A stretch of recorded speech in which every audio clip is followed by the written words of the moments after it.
Sewing. Before connecting the machine to the power supply, make sure that the power is switched off. Connect the power supply cord by inserting the machine plug into the machine, and the power supply plug into the power outlet.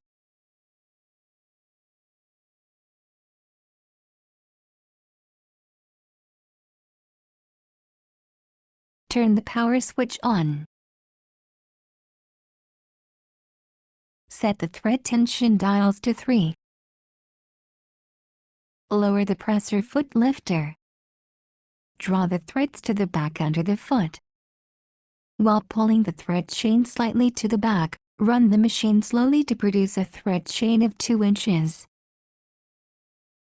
Insert the fabric under the toe of the foot. Start sewing slowly. The fabric will automatically be fed. When stitching is complete, continue to run the machine slowly to produce a thread chain of about 5 inches.